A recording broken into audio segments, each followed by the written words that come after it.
नहीं, या तो गेस करेगा या कॉपी करेगा या आंसर उसे पता है ना। तो गेस करेगा, इसकी प्रोबेबिलिटी क्या है, 1/3। तो 1/3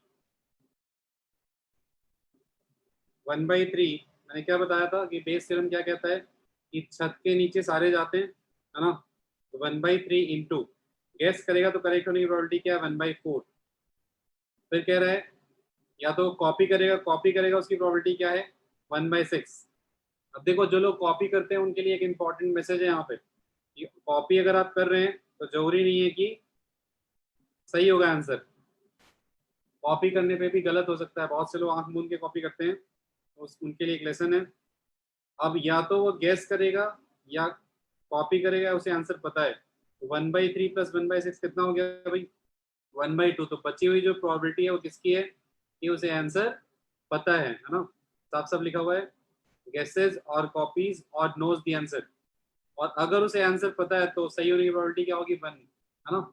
हाँ, अब इसमें ऊपर कौन जाएगा, कह रहा है ही नोज द आंसर, तो ये 1/2 इंटू 1 वाला ऊपर जाएगा। अगर हम बात करें 1 और मोर देन 1 करेक्ट की, है ना, 1 और मोर देन 1 करेक्ट की, तो 1 और मोर देन 1 करेक्ट में ये जो फिगर अपना 1/4 वाला है ये चेंज होगी, क्या हो जाएगा, कोई बता सकता है। अच्छा, मैं आज की क्लास के लिए बस थोड़ी देर के लिए एक्सपेरिमेंट कर रहा हूँ, अगर ये सक्सेसफुल रहा तो आप लोग के बैच में मैं अलाउ करूंगा। जिसको भी जो पूछना हो आप खुद को अनम्यूट करके मुझसे पूछ सकते हैं। तो ये वेदांत रसोई का आया है कुछ रिपीट, जस्ट ट्राई दिस। अगर ये सक्सेसफुल रहा तो मैं कंटिन्यू करूंगा, otherwise I will keep you muted. हाँ वेदांत बताओ, आपको सिंपली अनम्यूट करना है ताकि एक रियल क्लास की फील आए। आपको जब डाउट पूछना हो तो आप बीच में अनम्यूट करके बताइए।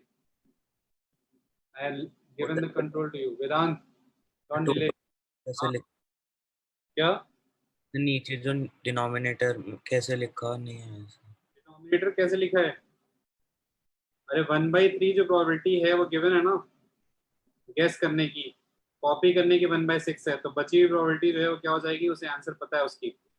और फिर रिस्पेक्टिव प्रोबेबिलिटीज गिवन है कि कब क्या होगा, मतलब गैस करेगा तो करेक्ट होने की प्रोबेबिलिटी क्या है। अगर 4 ऑप्शन हैं ABCD, उसमें वो गैस कर रहा है तो करेक्ट तो कोई एक ही होगा ना, सिंगल करेक्ट में।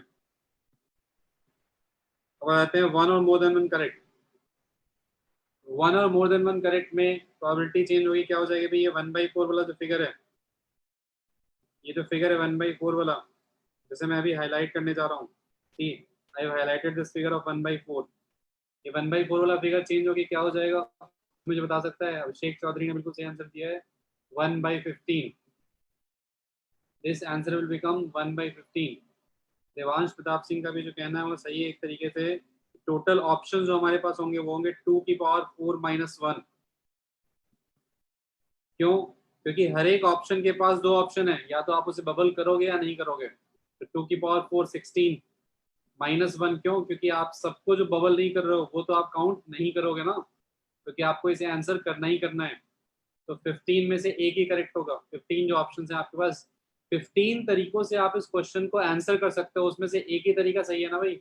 हाँ, जब नन इज चूजन वो वाला हटा दिया हमने, तो इस 1/4 की जगह आ जाएगा 1/15, बाकी सब कुछ सेम रहेगा। 1/3 into 1/15 plus 1/6 into 1/8 plus 1/2 into 1। Is that clear. तो देखो ये कैलकुलेट करके कितना आ रहा है, फाइनल इसको मैच कर लेते हैं। और इसके बाद एक क्वेश्चन और है बेस थ्योरम का, ये क्वेश्चन नंबर 5 था आई बिलीव। कौन सा क्वेश्चन नंबर था भैया, एनीवन। सिर्फ 5 था। क्वेश्चन 5 था।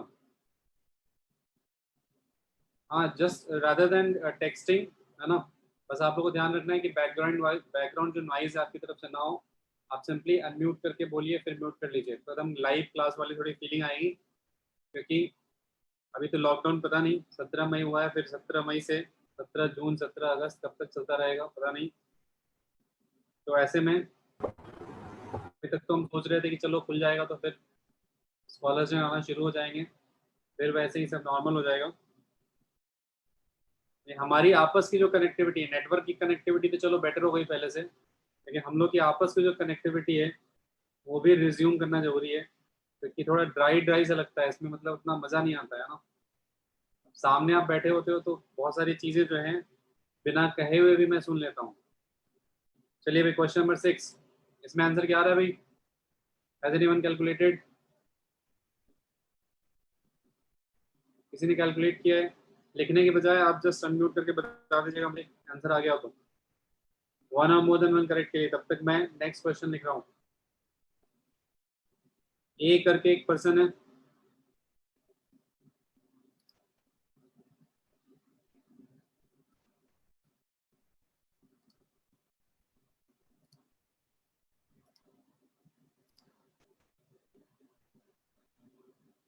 ए करके एक पर्सन जो है वो चिट्ठी लिखता है अपने दोस्त को।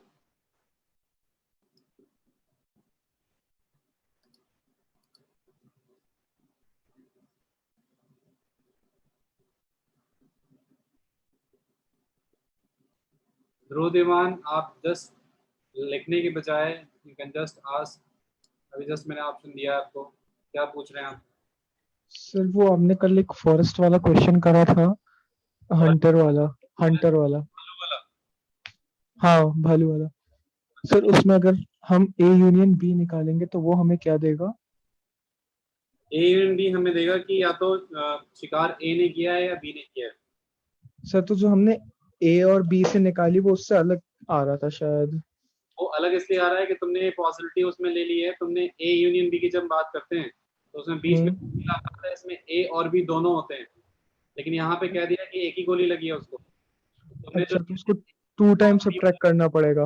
हाँ वो नहीं होगा। Okay, thank you sir.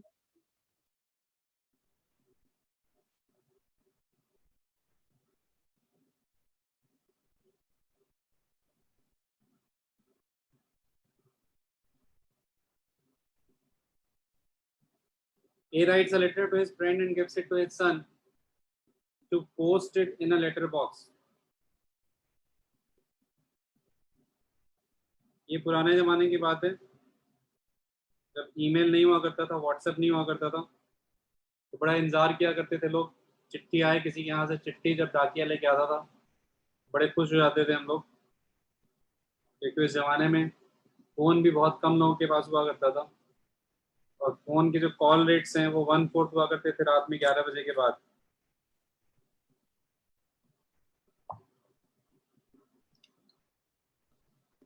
तो उस समय की बात है कि एक लेटर बॉक्स में उसको पोस्ट करने के लिए दिया है, और इसमें एक इंटरेस्टिंग चीज आ रही है, the reliability of his son, the reliability of his son being 3/4।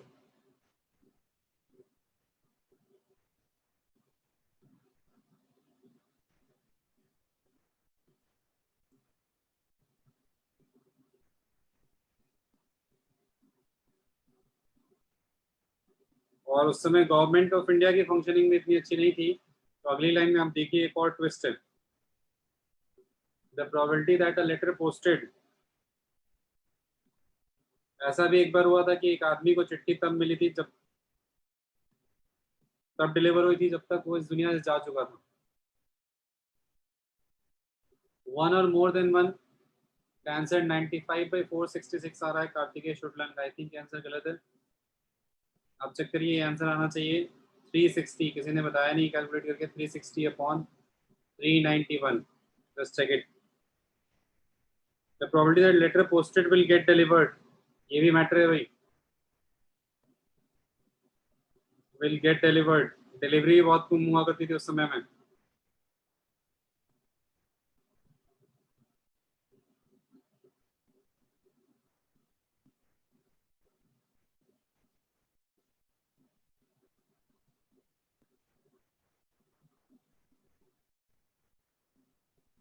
बाद में ए को पता चला अपने फ्रेंड से, बाद में ए को अपने फ्रेंड से पता चला, A hears from his friend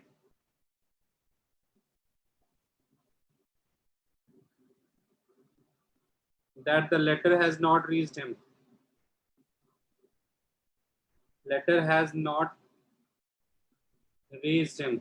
letter उसे मिला नहीं है. अब आपको पता ये लगाना है, एक तरीके से इन्वेस्टिगेशन का काम आपको दिया जा रहा है.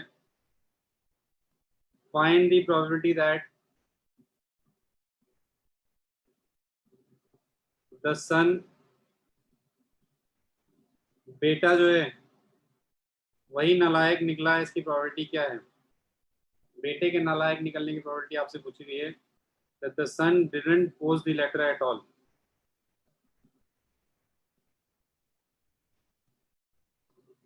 ये आपको पता लगाना है.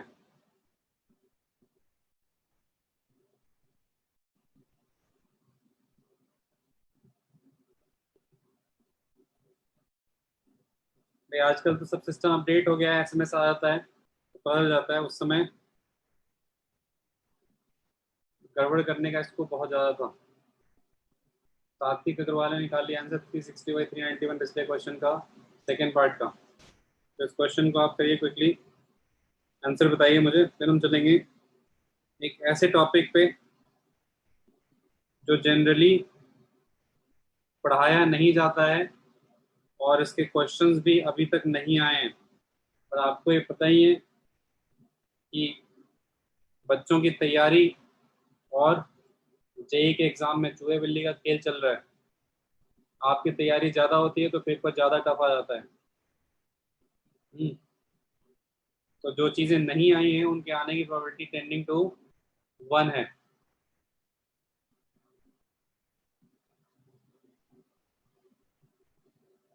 Question number 6, anyone?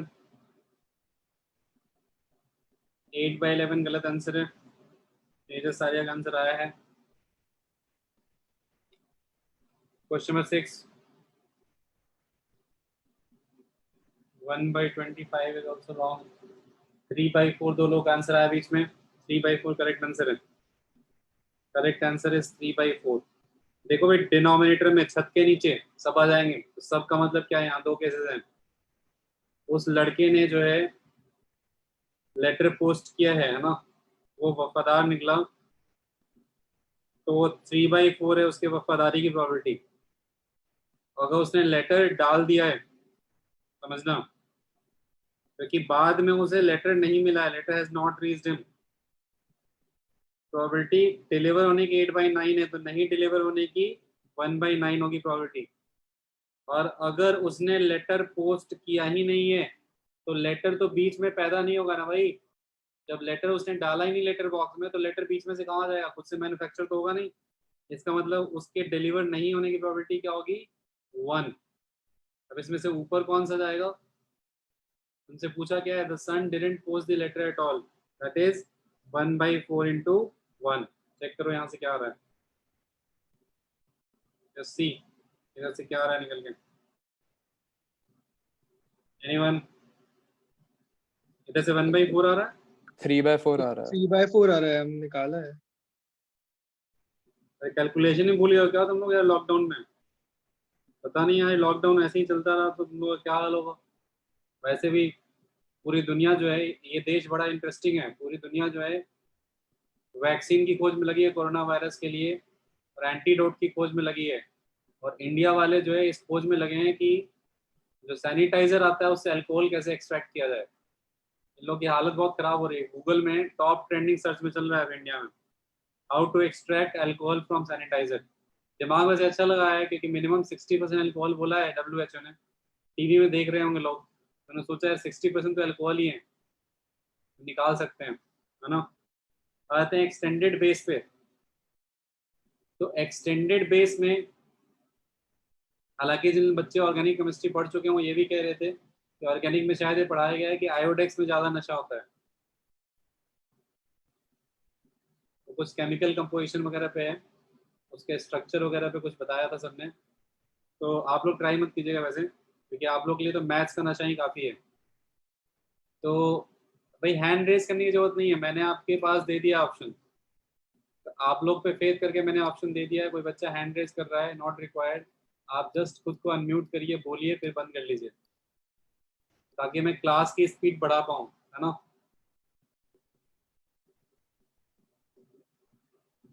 आप लोग पे फेथ है थोड़ा, इसलिए मैंने आपकी क्लास में एक्सपेरिमेंट किया है। तो आते हैं एक्सटेंडेड बेस पे। देखो भैया, एक्सटेंडेड बेस क्या चीज़ है। जैसे मान लो हम लोगों ने वो बैग वाला क्वेश्चन किया था ना, 2 बैग्स थे, उसमें से बॉल निकाला।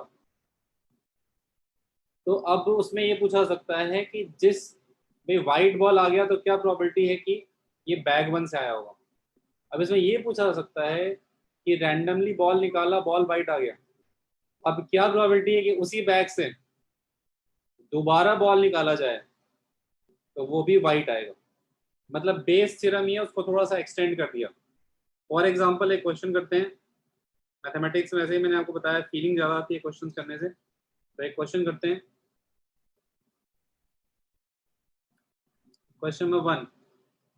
एक ही क्वेश्चन में कराऊंगा, not required more than that. A bag contains 3 biased coins, B1, B2 and B3, whose probabilities of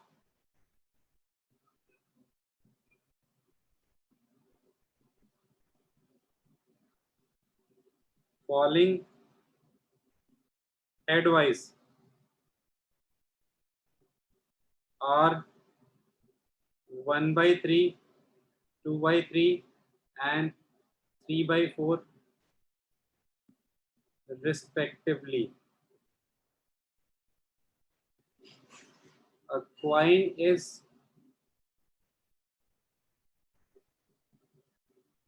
drawn randomly and tossed. Fell headwise. ये जो कॉइन टॉस किया है उस पे हेड आया है, ये बता दिया है।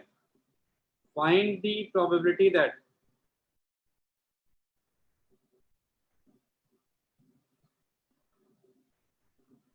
The same coin when tossed again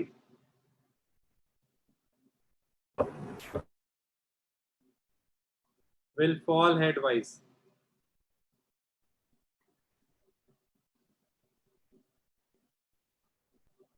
Find the probability that same coin when tossed again will fall headwise.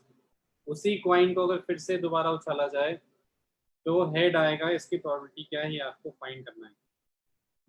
तो बेस को हमने एक्सटेंड कर दिया है, that's why we are saying it's extended base. फिर देखो, ज्यादा दिमाग पे स्ट्रेस मत लो, तुम ये पार्ट तो डेफिनेटली निकाल सकते हो कि अगर सिक्के पे हेड आया है तो क्या प्रोबेबिलिटी है कि ये सिक्का जो है वो B1 रहा होगा। ये सिक्का जो है ये B1 रहा होगा, इसकी प्रोबेबिलिटी क्या है ये तुम निकाल ही सकते हो। वो सिक्का जिस पे हेड आया B2 क्या होगा, B3 क्या होगा, ये प्रोबेबिलिटी निकाल सकते हो कि उस सिक्के के B1, B2 या B3 होने की प्रोबेबिलिटी क्या है। मतलब प्रोबेबिलिटी B1 गिवन हेड, ये प्रोबेबिलिटी आप डेफिनेटली फाइंड कर सकते हैं जितना अभी तक आपने पढ़ा है उसके बेसिस पे।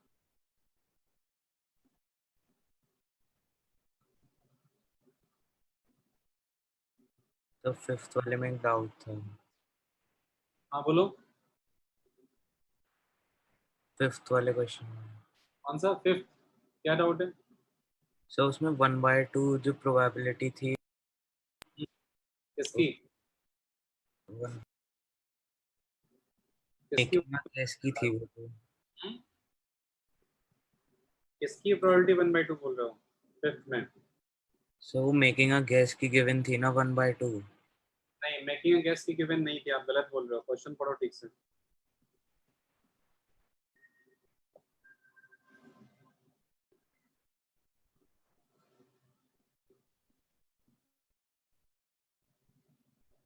प्रोबेबिलिटी B1 गिवन हेड क्या है भाई, हेड की प्रोबेबिलिटी क्या होगी, कॉइन को अगर 1/12 हाँ क्या रहा है 7/12 आ रही थी। 7/12 गलत है। 1/3 into 1/3 plus 1/3 into 2/3 plus 1/3 into 3/4 4/21 4/21 correct है। ये जो प्रोबेबिलिटी गलत बोल रहे थे भाई, क्या नाम है, उनको प्रोबेबिलिटी मिली सही। भाई क्वेश्चन ही गलत पढ़ोगे तो आंसर कैसे सही आएगा? तो वही वाली बात हो गई ना पिछले क्वेश्चन में। सर 4/21 आंसर है या B1 गिवन हेड आंसर है? नहीं सॉरी, B1 गिवन हेड की प्रोबेबिलिटी 4/21 का आंसर है 4/21। Okay okay.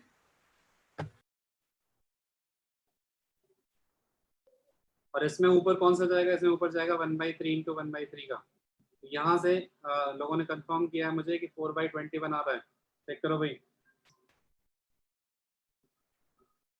सर वो 7/12 डिनोमिनेटर बता रहा था। क्या? सर वो 7/12 डिनोमिनेटर बता रहा था। अच्छा अच्छा ठीक है।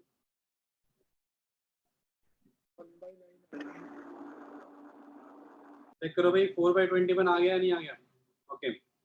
अब देखो, अगर इसी सिक्के को फिर से उछाला जाए, जैसे तुम्हारे पास हेड आ गया है, अब जिस सिक्के पे हेड आया हुआ है, सिक्का B1 था, इसकी प्रोबेबिलिटी तुमने निकालनी 4/21। इसी सिक्के को फिर से उछाल रहे हैं, देखो when tossed again will fall headwise. अगर इसको फिर से उछाल रहे हैं तो B1 पे हेड आने की प्रोबेबिलिटी क्या है? क्या है प्रोबेबिलिटी? 1/3 1/3। तो अगर ये सिक्का जो आया है ये B1 रहा होगा, इसकी प्रोबेबिलिटी और निकाल लें हम। ये सिक्का जिस पे हेड आया है उसकी प्रोबेबिलिटी, अगर ये सिक्का B3 था तो इसकी प्रोबेबिलिटी क्या है ये भी निकाल लें। B2 गिवन हेड क्या आ रहा है भाई? नहीं, इतना लंबा चौड़ा फिगर तो नहीं आना चाहिए। सर 8/21 आ रहा है B2 गिवन हेड। सिंपली देखो ना, यहाँ डायरेक्ट निकालो ना यार। 1/3 इंटू 1/3 की जगह ऊपर क्या जाएगा? 1/3 इंटू 2/3 जाएगा, जो मैंने अभी इंसर्कल किया है, डबल हो जाएगा ना यार। 8/21 हो गया। और तीसरे 9/21 बचा हुआ गया 4/21 और 8/21 गया, 12 तो चला गया, तो बचा हुआ 9/21। अब समझने की कोशिश करना, जो एक्सप्रेशन में लिख रहा हूँ उससे बिल्कुल एक मैजिक जैसा इफेक्ट होना चाहिए और आपको क्लियर हो जाना चाहिए कि हम कर क्या रहे हैं एक्सटेंडेड बेस में। 8/21 प्रोबेबिलिटी है कि ये सिक्का B2 था, और B2 को फिर से उछालेंगे तो उस पर हेड आने की प्रोबेबिलिटी क्या होगी? 2/3 वो गिवन है क्वेश्चन में। वो सिक्का B3 था जिस पे हेड आया, उसकी प्रोबेबिलिटी 9/21 हमने फाइंड करी है, और उसी को फिर से उछालेंगे अगर तो उस पे हेड आ जाए, उसकी प्रोबेबिलिटी क्या है? 3/4। ये गिवन है क्वेश्चन में, है नहीं है? तो ये हमारा फाइनल आंसर हुआ। इसको चेक कर लो कैलकुलेट करके कितना आ रहा है। 67/126। मेरे पास जो सिंप्लीफाइड वर्जन है वो 23/36 है। चेक करो। कॉन्सेप्ट क्लियर हुआ है नहीं हुआ भाई? नहीं हुआ तो कोई बात नहीं, यहाँ पे से लिख लो, होपफुली कभी ना कभी समझ में आ जाएगा। अमोघ वाजने तुमसे तो पूछता ही नहीं मैं कभी, मैंने तो बोल रखा है all my questions are for rest of the class except Amogh Vajne. Clear हुआ या नहीं हुआ? तो इन्हीं शब्दों के साथ इस अध्याय को करते हैं खत्म और चलते हैं अगले अध्याय की तरफ, जिसका नाम है फंक्शंस। और आज बहुत अच्छा मुहूर्त भी है कैलकुलस शुरू करने का। मैंने 251 रुपये देकर ऑनलाइन पंडित जी से मैंने मुहूर्त निकलवाया था, इसलिए आप ज़्यादा देर ना करें। आज एक्सप्रेशन समझ नहीं आया। आज दिनांक 1 मई को 7:11 से लेकर 7:42 के बीच कैलकुलस शुरू करने का बहुत ही बढ़िया मुहूर्त है, ये पंडित जी ने मुझे बताया। इस मुहूर्त में कैलकुलस शुरू करने से छात्रों को विशेष लाभ की संभावना है, ऐसा उन्होंने मुझे बताया। इसलिए अब आप इसमें बिल्कुल देरी ना करें और चलें नेक्स्ट चैप्टर पे, जिसका नाम है फंक्शंस। सर ये एक बार एक्सटेंडेड बेस का जो स्टेटमेंट था उसे एक और बार समझा दीजिए, मतलब कैसे आया। इसका मतलब सिंपली ये है, देखो यार ये मुहूर्त खराब कर देगा ये लड़का। 9 मिनट बचे हैं मुहूर्त में। एक्सटेंडेड बेस का मतलब ये है कि बेस थ्योरम में तुम क्या करते हो? बेस थ्योरम में तुम ये करते हो, बैग वाले क्वेश्चन में चले जाओ। सबसे पहला क्वेश्चन किया था कि तुमने रैंडमली किसी बैग से बॉल निकाला तो उसके वाइट आने की प्रोबेबिलिटी तो तुम निकाल सकते हो। बेस थ्योरम ने क्या निकाल के दिया था कि अगर तुम्हारे हाथ में जो इस समय बॉल है वो वाइट है तो क्या प्रोबेबिलिटी है कि ये बैग 1 से आया था, ये बैग 1 से आया था, इसकी प्रोबेबिलिटी क्या है। बेस के बाद उसे जब हम एक्सटेंड कर रहे हैं तो हमने कहा कि अब उसी बैग से दोबारा बॉल निकालें तो वाइट आएगा, इसकी प्रोबेबिलिटी क्या है, हमने बस उसको एक्सटेंड कर दिया। ठीक है, इसको लिख लो, थोड़ा सा टाइम लगता है इन सब चीज़ों को एसिमिलेट होने में, बट परेशान होने की जरूरत नहीं है। वैसे मैंने बता दिया आपको कि ये सिर्फ सेफ्टी के पॉइंट ऑफ व्यू से, अभी तक कुछ ऐसा आया नहीं है।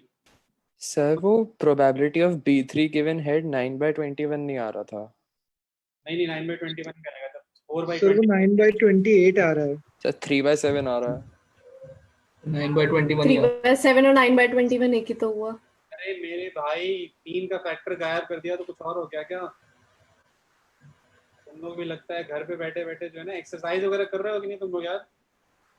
पता चला कि तुमको जो लॉकडाउन खुलेगा तो वापस आए तो पहचान में नहीं आया मुझे।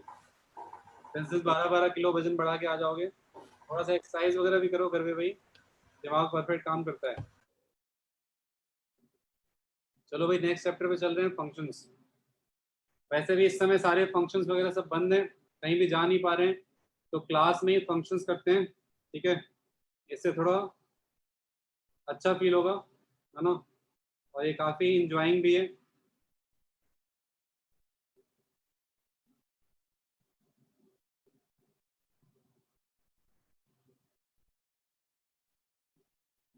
इससे काफ़ी इंजॉय भी किया जा सकता है, तो एक अच्छा सब्स्टिट्यूट हो सकता है उन चीज़ों का जो लाइफ में हम मिस कर रहे हैं अभी। तो इसके लिए मैं वापस चलूँगा। देखो ये फंक्शंस जो है ये बहुत ही कॉन्सेप्चुअल है, पूरा कैलकुलस इनफैक्ट, और इसलिए सबसे ज़्यादा जो लंबा चलेगा टॉपिक वो आपका फंक्शन चलेगा, ऑलमोस्ट 1-1.5 महीने चल सकता है टॉपिक। फंक्शंस में जरा भी लापरवाही आपको बहुत महंगी पड़ सकती है, क्योंकि कैलकुलस पूरा इसी पे बेस्ड है ना। इसमें जो कॉन्सेप्ट आप पढ़ रहे हैं पूरे कैलकुलस में यूज होगा, और कैलकुलस का जलवा ये है कि आजकल किसी किसी पेपर में तो 50-60% तक कैलकुलस ही आ जाता है। पहले जो रेशियो था, काफ़ी पहले की बात मैं कह रहा हूँ, तो 40% के आसपास स्टैंडर्ड था कैलकुलस का, लेकिन अभी ये कभी कभी 50-60% तक चला जाता है। तो इसको बहुत ध्यान से, और इनफैक्ट बोर्ड के पॉइंट ऑफ व्यू से देखिए, 12th के बोर्ड के पॉइंट ऑफ व्यू से उसमें ये मैक्सिमम जो है कैलकुलस ही रहता है आपका। ओके, तो हम वापस चलते हैं। रिलेशन हमने पढ़ा हुआ है ना, रिलेशन क्या होता है, एक मैपिंग होता है।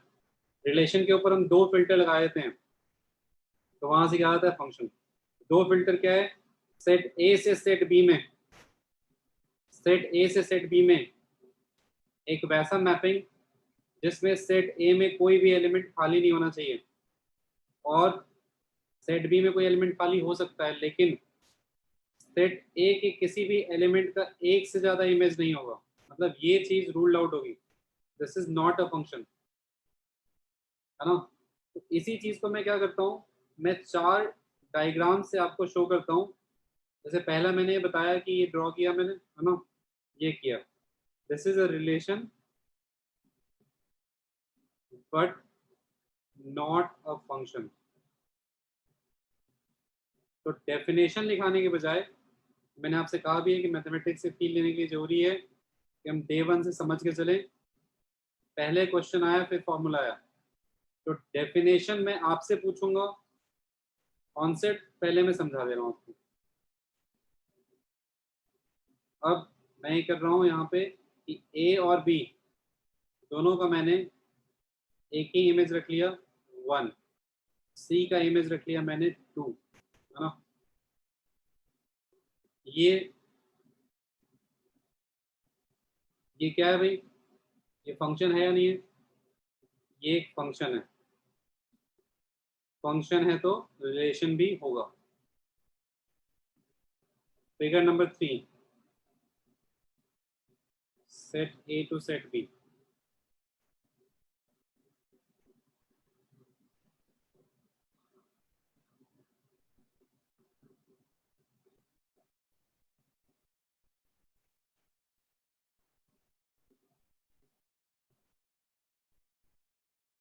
ऊपर जो दो फिगर्स मैंने बनाए थे उसमें पॉइंट ऑफ व्यू अलग था, यहाँ जो मैं बना रहा हूँ इसमें पॉइंट ऑफ व्यू अलग है। वो पकड़ने की कोशिश करिए कि वो पॉइंट ऑफ व्यू क्या है।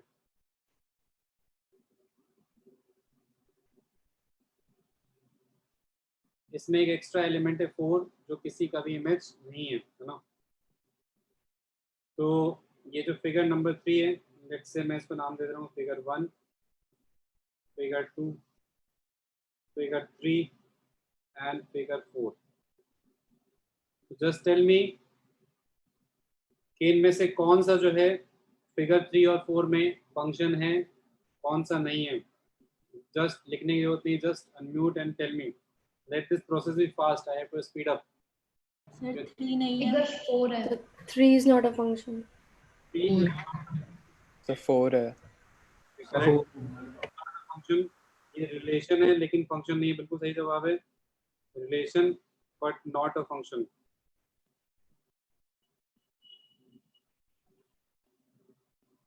और फिगर 4 जो है वो एक फंक्शन है, फंक्शन है तो रिलेशन होगा ही। मैं इसको ऐसे याद करो जैसे सेट थ्योरी आपने पढ़ा था, पहला चैप्टर था क्लास 11th में, है ना। कलेक्शन के ऊपर 2 फिल्टर्स लगा देते हैं, है ना, फिल्टर 1 फिल्टर 2 ऐसे मान लो। ऐसे रिएक्शन में तुम लोग केमिस्ट्री में यूज करते हो, ऐसे मैंने फिल्टर बना लिया, 2 फिल्टर हैं तो वो बन जाता है सेट। वैसे ही रिलेशन के ऊपर हम कुछ फिल्टर्स लगाते हैं, 2 फिल्टर, तो वो बन जाता है फंक्शन। तो वो 2 फिल्टर्स क्या हैं वो आप होपफुली अभी फिगर आउट कर पाए होंगे, तो आप मुझे बता दीजिएगा। यहाँ मैं ग्रीन कर दे रहा हूँ, ये फंक्शन है और ये फंक्शन है। हाइलाइटर से ये चीज़ें हैं जो आप नोट मेकिंग टेक्निक है, मैं रिपीटेडली आपसे कहता हूँ, जिससे आपके नोट्स की रिटेंशन जो है वो बढ़ जाएगी। वेदांश गोयल लिखिए, इतना सारा टेक्स्ट मत लिखिए, जस्ट अनम्यूट टेल मी। आप इतना सारा, डोंट हेजिटेट, इतना सारा टेक्स्ट जो आप लिखते हैं उसको पढ़ने में मुझे टाइम लग रहा है। सर वो आपने ऊपर वाली जो फिगर नंबर 2 बनाई है उसमें अगर हम जो है फंक्शन को इन्वर्स कर दें तो वो फंक्शन कहलाएगा? नहीं, ये सवाल का मैं इसलिए जवाब नहीं दूंगा क्योंकि ये रेलिवेंट नहीं है, अभी इन्वर्स पे जाने की जरूरत नहीं है, ठीक है। Okay sir. तो वही वाली बात हो गई ना कि बच्चा जो है पैदा हुआ है, अभी उसका नामकरण संस्कार हो रहा है और तुम ये सोच रहे हो कि ये फ्यूचर में इंजीनियर बनेगा कि डॉक्टर बनेगा, उसको कौन सी कोचिंग में एडमिशन कराएं। ऐसा नहीं है ना, वो स्टेप बाय स्टेप।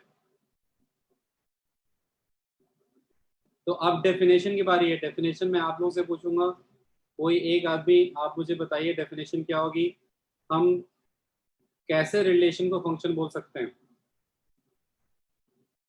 सोच के बताइए फंक्शन की definition. Sir, every element in set A must have unique image. हाँ बोलो, कौन बोल रही है? Sir Arunima. Sir unique image होनी चाहिए सेट ए में जितने एलिमेंट्स हैं उनके, और एक से मतलब सारे एलिमेंट्स की होनी चाहिए। हाँ गुड। सेट ए में जितने भी एलिमेंट्स हैं सबकी, है ना, हर एक की इमेज होनी चाहिए और हर एक का इमेज जो है वो यूनिक होना चाहिए। करेक्ट डेफिनेशन है, लिखेंगे definition.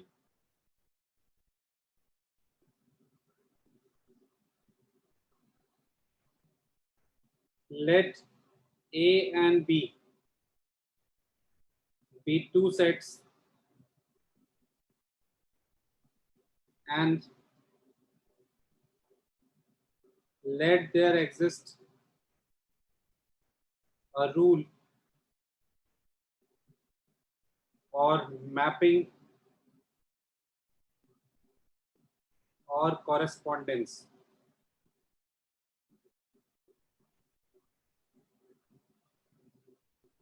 F, which associates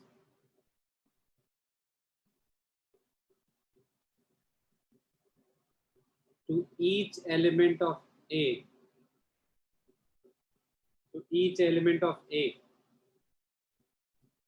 a unique element in B.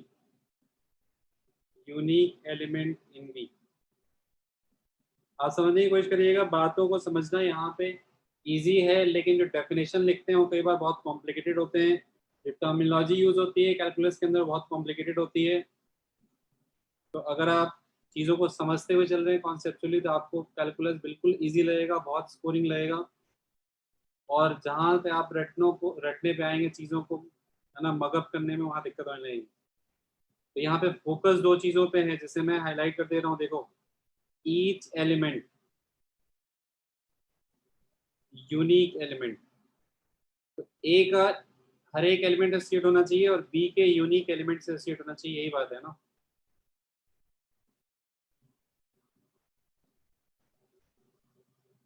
then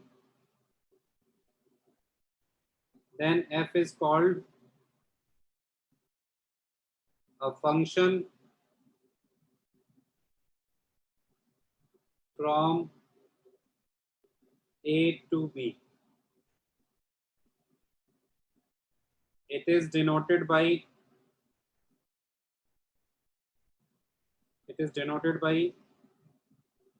ये लिख लो या फिर ये लिख लो, ये सेकंड वाला मैं लिख रहा हूँ, मोस्टली हम इसे को यूज करते हैं और उसको हम पढ़ते कैसे हैं कि f is a function from set A to set B। इसको हम ऐसे पढ़ते हैं, या फिर ये पढ़ते हैं कि f maps A to B। ये सेकंड वाला मोस्टली आपको दिखेगा, पहला वाला बहुत रेयरली आता है। इसी चीज को हम इमेज और प्री इमेज के टर्म्स में डिफाइन कर सकते हैं। देखो ध्यान से, यहाँ पे जो फंक्शन की बात हो रही थी, तो मैं येलो कलर का जो हाइलाइटर यूज कर रहा हूँ, आप चेक करिएगा उससे, ए है ना, ये ए जो मैंने हाईलाइट किया है, ये ए क्या है, प्री इमेज, और ए का इमेज क्या है under the function, that is 1। सो अगर इमेज और प्री इमेज के टर्म में, देखो मैं अलग अलग टाइप से आपको डेफिनेशन सिर्फ इसलिए बताने जा रहा हूँ कि फंक्शन को लेके बिल्कुल क्लियर हो जाए। फंक्शन बिल्कुल बेसिक है कैलकुलस का, और कैलकुलस की स्टार्टिंग है, तो फंक्शन की डेफिनेशन तो सबसे बेसिक चीज़ है, बिल्कुल क्लियर होना चाहिए हमारे दिमाग में कि फंक्शन एक्चुअली है क्या, और ये टर्म्स आगे हमें फ्रिक्वेंटली यूज करने हैं। तो आपको ऐसा लगेगा कि एक ही चीज़ को हम बार बार लिख रहे हैं, ठीक है, लेकिन वो बार बार लिख रहे हैं थोड़ा सा पॉइंट ऑफ व्यू चेंज करके। नेक्स्ट डेफिनेशन लिखेंगे, definition to.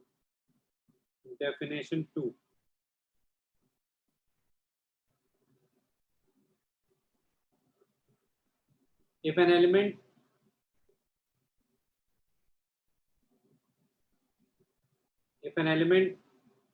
A belongs to A, मैं पूरा नहीं लिख रहा हूँ, if an element A belongs to A is associated with an element B belongs to B, then B is called the F image of A, or image of A under F, image of A under F, or the value of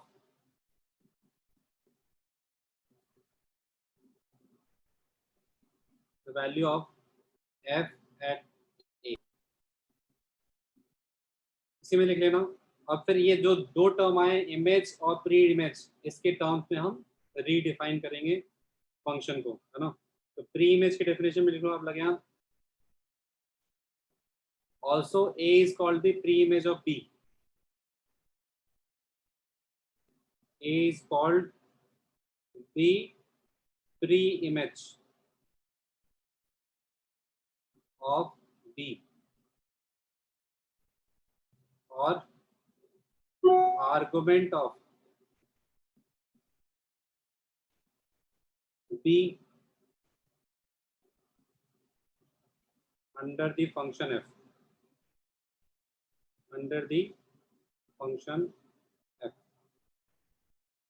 अब इसके according हम जो है define कर सकते हैं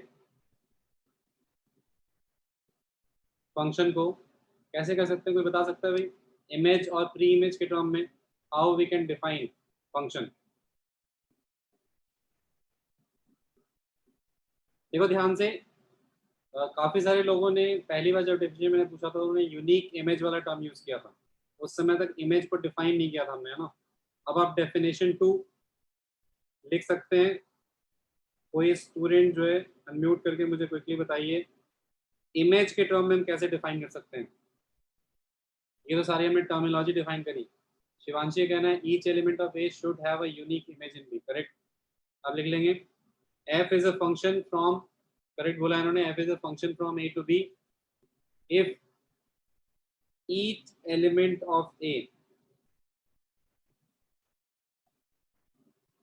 has a unique image in B. So there are two terms, again I am using the highlighter.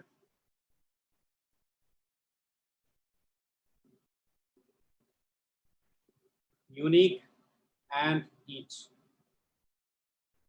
A का हर एक एलिमेंट B में यूनिक एलिमेंट्स है। अब आते हैं डेफिनेशन 3 पे।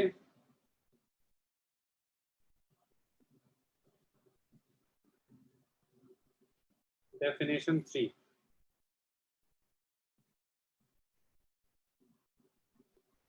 एवरी फंक्शन, कुछ नए टर्म्स के साथ, every function from A to B, from A to B satisfies the following conditions. First है F is a subset of A cross B. अब याद करो ये A cross B क्या है, रिलेशन में हमने पढ़ा था।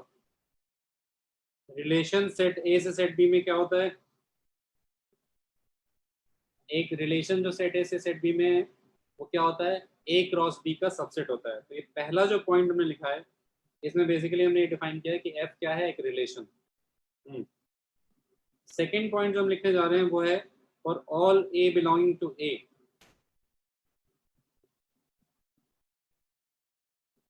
A comma F of A। अब देखना ये सिंबल्स हम फ्रिक्वेंटली यूज करेंगे कैलकुलस में और यहीं से थोड़ा सा कंफ्यूजन आता है कि F जब A क्रॉस B का सबसेट हुआ तो F अपने आप में एक सेट है ऑर्डर्ड पेयर्स का। इसका मतलब ये जो ऑर्डर्ड पेयर है A comma F of A वो F में लाई करेगा। भाई तीन ही बातें हैं, देखो बेसिकली बातें तो दो ही हैं कि हर एक एलिमेंट A का होना चाहिए पहली बात, और B के हर एक B में यूनिक इमेज से एसोसिएटेड होना चाहिए। तो मैं तीन बातें क्यों कह रहा हूँ, क्योंकि ये बात किस पे एप्लीकेबल है, रिलेशन, है ना। तो पहले तो हमने कर दिया रिलेशन, दूसरा हमने जो पॉइंट लिखा है वो क्या कह रहा है, ए का हर एक एलिमेंट, है ना। तो थर्ड पॉइंट हम लिखने जा रहे हैं उसमें क्या बात आएगी, यूनिक इमेज। उसको देखो कैसे लिखा जा सकता है, और इन सबको आपने देखा हुआ है तो you will feel comfortable. Otherwise कई बार एग्जाम में डायरेक्टली इनको देख के 440 वोल्ट का जो है करंट लग जाता है लोगों को कि अगर A कॉमा B और A कॉमा C दोनों प्रेजेंट है F में तो डेफिनेटली B और C को इक्वल होना पड़ेगा। इसका मतलब क्या है, क्या कह रहा है कि यूनिक इमेज होगा। तो पॉइंट नंबर 2 जो है वो डोमेन के हर एलिमेंट की बात कर रहा था, और पॉइंट नंबर 3 जो है वो क्या कह रहा था, पॉइंट नंबर 3 कह रहा है कि यूनिक इमेज होना चाहिए।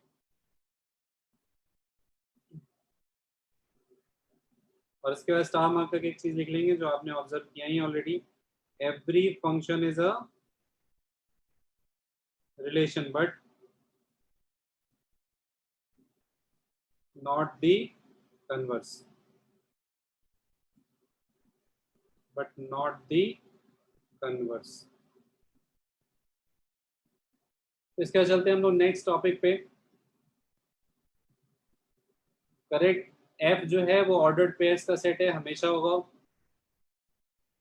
शिवांशी बेटर रहेगा कि आप थोड़ा सा मुझे हेल्प करें, अगर आप माइक यूज करके बोलेंगे तो बेटर रहेगा।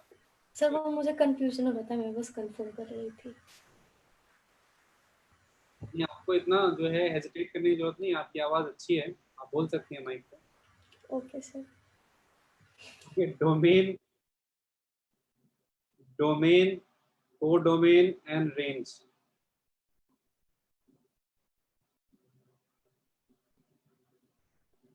ये है हमारा next topic.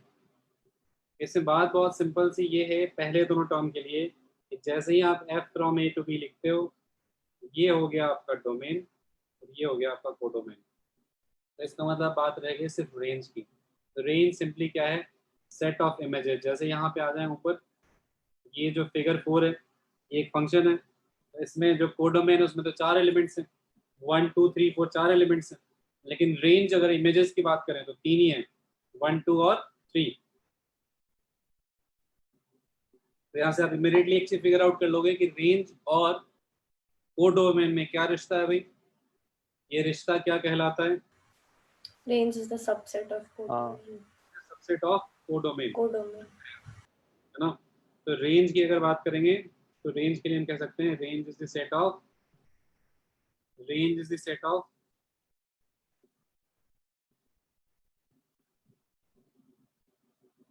f images of elements of domain। और यहाँ से इमीडिएटली आप फिगर आउट कर लेंगे, ये पॉइंट बहुत इंपॉर्टेंट है कि range is always a subset of codomain. और आगे चल के हम पढ़ेंगे, अभी इसमें जाने की जरूरत नहीं कि range is equal to domain होगा तो क्या होगा, जो चीज़ें हमें आगे पढ़नी है। और आते हैं इस चीज़ पे कि अगर दो फंक्शंस हैं, यदि का ही पार्ट है, late d1 be domain of f and d2 be domain of g। g का डोमेन है d2 और f का डोमेन है d1। तो हम ये ऑब्जर्व करने जा रहे हैं कि जो अलजेब्रिक कॉम्बिनेशन है अलग अलग f और g के, उनका डोमेन क्या होगा। Let's say for example f plus g, कोई बता सकता है f प्लस जी का डोमेन क्या होगा? What will be domain of f plus जी?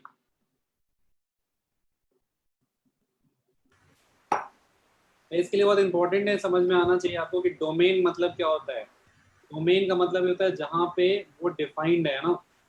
जैसे for example 1/x x equal to 0 पे डिफाइंड नहीं है। डोमेन का मतलब जहाँ फंक्शन डिफाइंड है, जहाँ पे वो ऑपरेट कर रहा है सेट ऑफ वैल्यूज। तो f प्लस जी अगर फंक्शन लिख रहे हैं तो इसका डोमेन कैपिटल D1 और कैपिटल D2 के टर्म्स में क्या होगा, कोई बता सकता है? Can anyone tell me? D1 intersection D2। D1 intersection D2 बिल्कुल सही आंसर है भाई। देखो, नहीं समझ में आया कैलकुलस के अंदर तो आपके लिए बहुत एक सिंपल सा ऑप्शन होता है कि एग्जांपल ले लो। अगर 1/x लिखा है तो 0 नहीं हो सकता है, √x लिखा है तो नेगेटिव नहीं हो सकता है। लेकिन अगर दोनों लिखे हैं तो दोनों की कंडीशन सेटिस्फाई करनी होगी ना भाई। अगर दोनों फंक्शन लिखे हैं तो दोनों की कंडीशन सेटिस्फाई होनी चाहिए, इसलिए क्या आ जाएगा, D1 इंटरसेक्शन D2 आ जाएगा। क्लियर है भाई? स्पष्ट है या कष्ट है, बता दो भाई। Clear है sir. हाँ स्पष्ट है, ठीक है। अगर स्पष्ट है तो चलते हैं अगले पे, f माइनस जी पे। f माइनस जी के बारे में आपका क्या ख्याल है भाई? फिर f इंटू जी के बारे में आपका क्या ख्याल है बताइएगा। और फिर f बाई जी के बारे में, f माइनस जी के बारे में क्या ख्याल है भाई? जनता का क्या? Same as f plus g. हाँ, D1 इंटरसेक्शन D2 ही रहेगा और f इंटू जी में भी D1 इंटरसेक्शन D2 ही रहेगा जब दोनों फंक्शंस आ रहे हैं। अब इसमें कुछ लोग का सवाल ये भी आ सकता है कि 1/x इंटू √x अगर कर देंगे तो उनका कहना है कि ये तो चेंज हो जाएगा। कुछ लोग ऐसा भी सोच सकते हैं, थोड़ा है ना, कि 1/x इंटू x हो गया तो अब तो कट के 1 हो जाएगा। क्या 1/x इंटू x 1 होता है? अच्छा, कुछ ज्यादा हाई फाई क्वेश्चन पूछ दिया मैंने। या ये जो स्टेटमेंट मैंने लिखा है सही है? 1/x इंटू x को हम 1 लिख सकते हैं? Equal to 0। No. नहीं सर, मैंने लिखा है ये सही है गलत है? सर गलत है। x is not equal to 0। Provided. यहाँ लिखना पड़ेगा x नॉट इक्वल टू 0।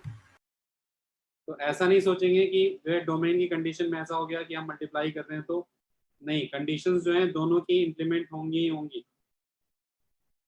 देखो, ये जो चीज़ें मैं बता रहा हूँ साइड में बॉक्स वगैरह में लिख रहा हूँ, ये लिखते चलना। काफ़ी लोग सोचते हैं कि अरे हाँ ऐसा होता है, और IIT को पता है कि बचपन से जितनी मैथमेटिक्स आपने पढ़ी है उसमें कितने मिसकंसेप्शंस हैं, कितनी गलत चीज़ें आपने पढ़ रखी हैं, और वो बाय डिफॉल्ट आपके दिमाग में आ जाती हैं। इसलिए ऐसे बॉक्स में मैं जो चीज़ें बताते चलूँगा कैलकुलस में साइड में, वो सब समझते चलिएगा और लिखते हुए चलिएगा। ऐसा नहीं कि तो समझ में आ ही गया। तो इसमें भी D1 इंटरसेक्शन D2 रहेगा। और F/G के बारे में क्या ख्याल है अभी आप लोग का? F/G में भी यही होगा क्या, D1 इंटरसेक्शन D2? बोलो, या कोई चेंज है इसमें? कोई बदलाव आएगा कि ये वही रहेगा? बोलो।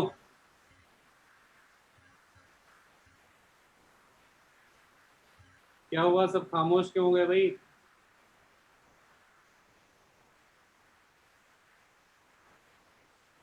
ये सन्नाटा क्यों है भाई? F/G में भी D1 इंटरसेक्शन D2 ही रहेगा या कोई चेंज करना है?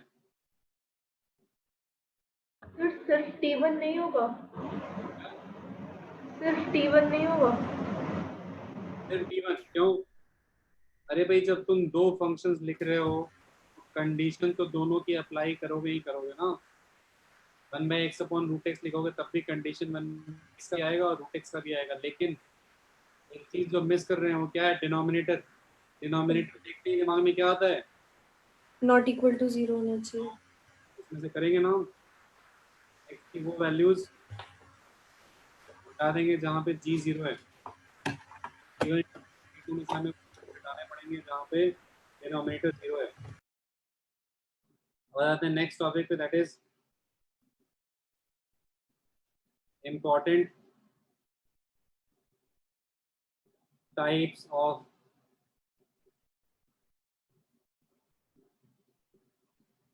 functions. Important types of functions. Anyone? जो फंक्शन हमने पढ़े हुए हैं उसमें से हमें याद होंगे, क्योंकि फंक्शंस आप पहले के 11 में पढ़ चुके हैं, है ना? जैसे क्वाड्रेटिक फंक्शन, ये क्या हो गया? एक अलजेब्रिक फंक्शन हो गया, ठीक है। और डिटेल में जाएंगे तो क्वाड्रेटिक एक बेसिकली पॉलिनोमियल फंक्शन है। क्वाड्रेटिक फंक्शन अलजेब्रिक फंक्शन भी है, पॉलिनोमियल फंक्शन भी है। फिर आपने मॉड एक्स पढ़ा है, absolute value function, gradient function पढ़ा है। ये सब अलग अलग, सिग्नम फंक्शन भी पढ़ा हुआ है आपने, है ना? ये सब अलग अलग वेराइटीज हैं सब टाइप्स से फंक्शंस के। सबसे पहला हम पिकअप करने जा रहे हैं वो है पॉलिनोमियल फंक्शन।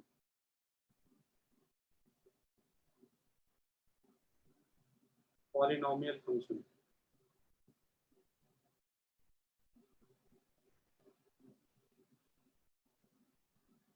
पॉलिनोमियल फंक्शन का एक जनरल फॉर्मेट है a0 x⁴n plus a1 x⁴n-1 plus a2 x⁴n-2 so on up to an। अब इसमें ये लिखना जरूरी है कि where n belongs to w whole number।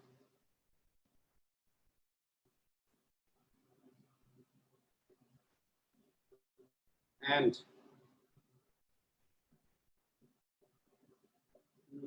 की बजाय मैं ऐसा कर रहा हूँ जानबूझ के, इसको ब्रैकेट में लिख रहा हूँ। ब्रैकेट में मैं इसलिए लिख रहा हूँ क्योंकि ये कंडीशंस अगर गिवन ना हो तो भी ये बाय डिफॉल्ट रहेगा। जो कोफिशिएंट्स हैं ये ब्रैकेट में मैंने इसलिए लिखा है, वैसे ही जैसे पीएनसी में आपने पढ़ा है कि अगर क्वेश्चन में नहीं भी गिवन होता है तब भी रेपिटेशन अलाउड होता है, नहीं होता है? क्वेश्चन में अगर कुछ नहीं लिखा होता है तो रेपिटेशन अलाउड होता है या नहीं होता है? क्या होता है भाई? नहीं होता। तो वैसे ही यहाँ पे अगर नहीं लिखा होगा तब भी ये सारे के सारे कोफिशिएंट्स क्या होंगे? रियल। इस बात का ध्यान रखना है। अब लिखेंगे f(x) n belongs to w, comma देखें, is called a polynomial of degree n provided a0 not equal to 0। Obviously अगर a0 0 हो गया तो उसकी डिग्री कम हो जाएगी, है ना?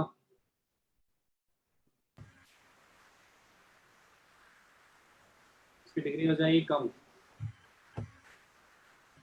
क्या अगर a0 0 हो गया तो उसकी डिग्री क्या हो जाएगी? n-1। तो तो ये जो ए नॉट है ये इम्पोर्टेंट है, इसलिए ए नॉट, ये आपको मैं पहले ही बता चुका हूँ, जो इम्पोर्टेंट चीज़ें होती हैं उसका नामकरण होता है। तो बाकी सारे और भी कोएफिशिएंट्स हैं, जैसे गली का कुत्ता होता है उसका कोई नाम नहीं होता है, उसको आ करके हम बुला लेते हैं, लेकिन हमारा घर का जो कुत्ता होता है उसका नाम होता है ना, टॉमी, ब्रूनो, पॉली, ऐसा कुछ होता है नहीं, सिम्बा। तो वैसे ही जो इम्पोर्टेंट टर्म्स है उनका नाम होता है, ऐसे ही इसमें दो टर्म्स इम्पोर्टेंट हैं, ए नॉट, ए नॉट को हम कहते हैं leading coefficient.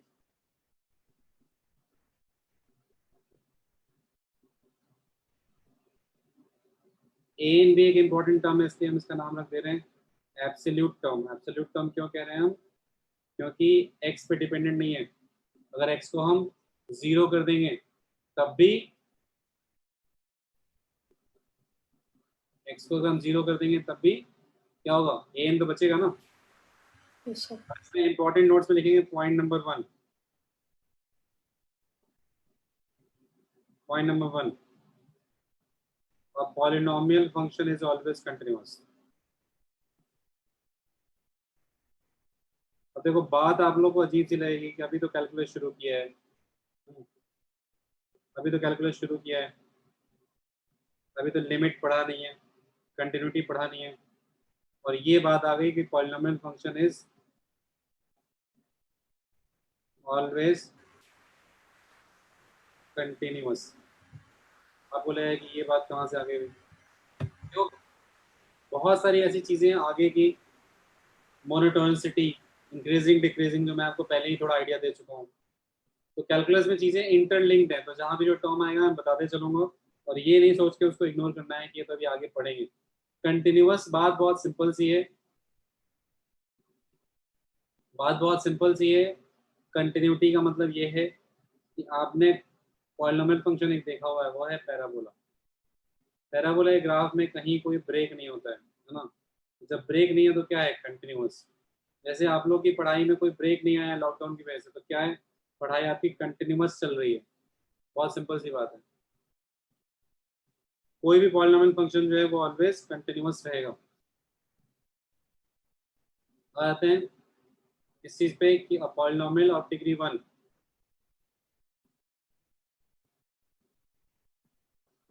polynomial of degree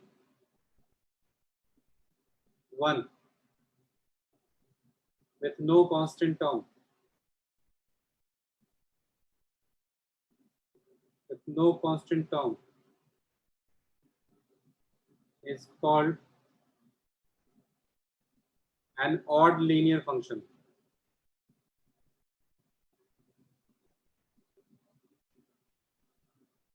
linear term क्यों आया भाई? लीनियर टर्म इसलिए आया क्योंकि डिग्री 1 के साथ लीनियर एसोसिएट होता है। क्यों? क्योंकि डिग्री 1 का इक्वेशन एक्स वाई जेड में हम पहले देख चुके हैं, जेड में नहीं, एक्स और वाई में डिग्री 1 का इक्वेशन किसको रिप्रेजेंट करता है, लाइन को। तो लीनियर का मतलब होता है डिग्री 1 से, है ना। तो लीनियर टर्म वहां से आ गया। ऑड कहाँ से आया? ये ऑड टर्म हमें आगे पढ़ना है ना, ये ऑड इवन फंक्शन जो है हमें आगे पढ़ना है। थोड़ा सा आइडिया देने के लिए मैं यहाँ पे लिख दे रहा हूँ ना। ऑड फंक्शन का मतलब होता है f of minus x equal to minus of x. जैसे साइन एक्स एक ऑड फंक्शन है, साइन ऑफ माइनस थीटा होता है माइनस साइन थीटा है, आपको आइडिया है। लेकिन कॉस ऑफ माइनस थीटा क्या होता है, cos theta.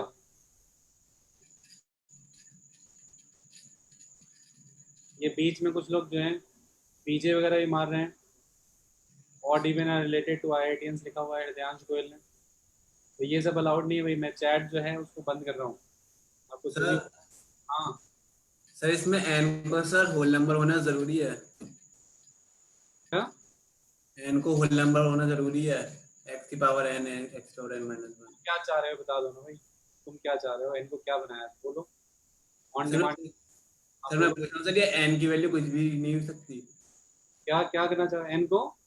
Sir n sir whole number है ना सर ये?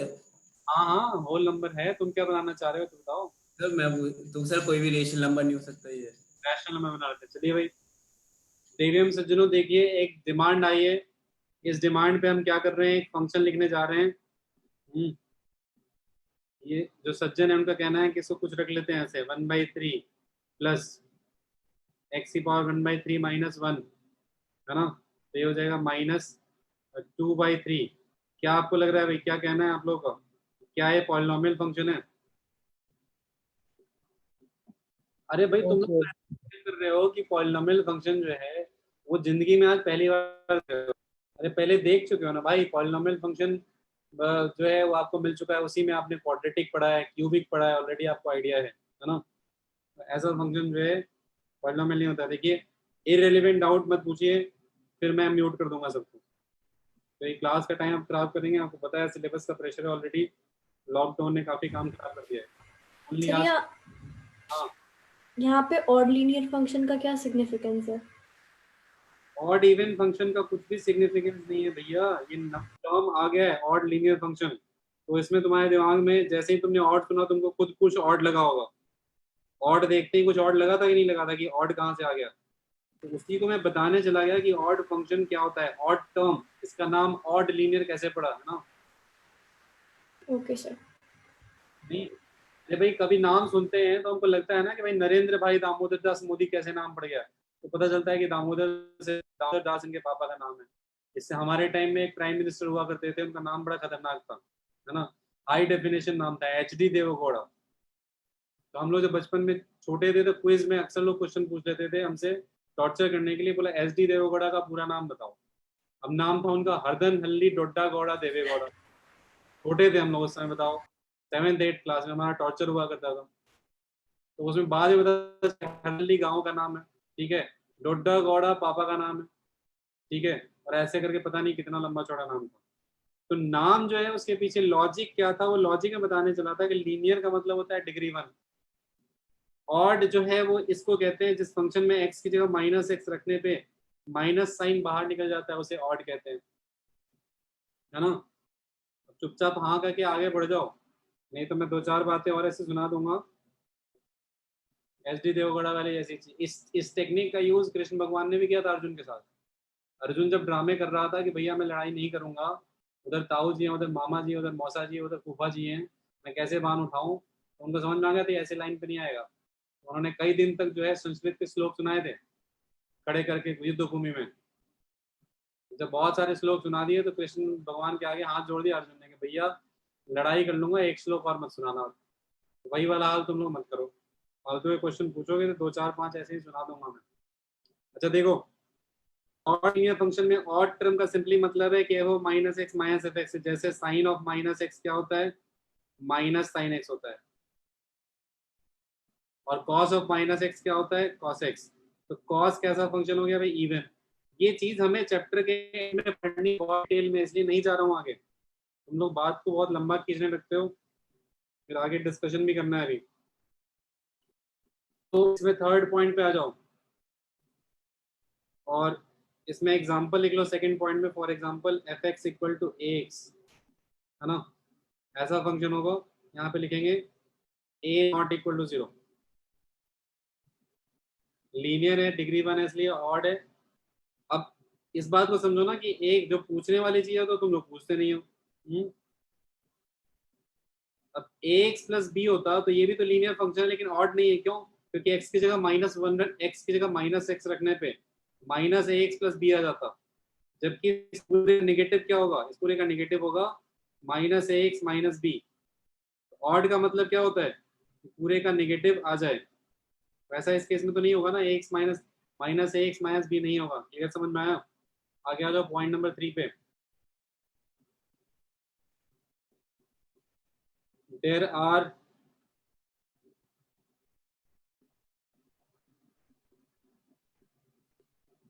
To polynomial functions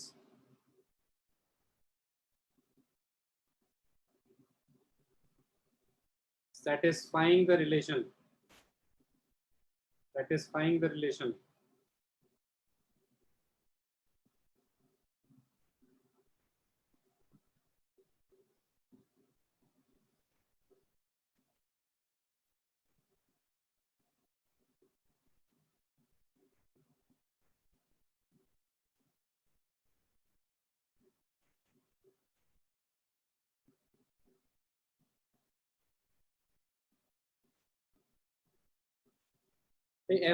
= f(1/x) equal to f of x plus f of 1/x, इसको सेटिस्फाई करने वाले दो पॉलिनोमियल फंक्शन हैं, वो हैं नंबर 1 x की power n plus 1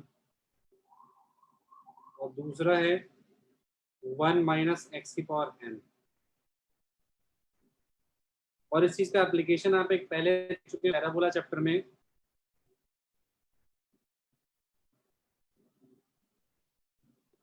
segments of focal chord, segments of focal chord का हार्मोनिक मीन क्या होता है, किसी को याद है? गलती से semi latus rectum. Very good, Purvi ने जवाब दिया है, वेरी गुड, बिजली की गति से जवाब दिया इन्होंने। तो सेमी लेटस रेक्टम, ये रिजल्ट याद है आप लोगों को? ये अगर B है और ये C है तो 2BC upon B plus C upon B plus C होता है हार्मोनिक मीन, और ये आता है सेमी लेटस रेक्टम। किसी को याद आया? गलती से याद आ गया हो, एक को तो याद आ गया, इन्होंने बता दिया। अरे भैया सेगमेंट ऑफ फोकल कॉर्ड की, अब तुम कहोगे ये बात कहाँ से रिलेट हो गई, क्यों याद करो? किसी भी पॉइंट की, एक पॉइंट अगर T है तो इस पॉइंट T का जो फोकल डिस्टेंस होता है वो क्या होता है?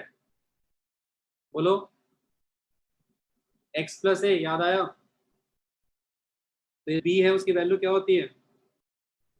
a plus AT square. और जो ये C पॉइंट है, ये जो पॉइंट इधर है फोकल कॉर्ड का दूसरा एंड पॉइंट है, वो क्या होगा? एक एंड पॉइंट T है तो दूसरा क्या होगा? ये याद है किसी को? -1/t बता। हाँ, एक बार सही बोल, क्या लाइसेंस मिल गया है कुछ भी बोलने का? देखो C जो है तुम्हारा क्या हो जाएगा? a plus a/t square. याद आया? अब ध्यान से देखो मैं क्यों चर्चा कर रहा था इस बात की। a into 1 plus T square, a into 1 plus T square, ये क्या हुआ?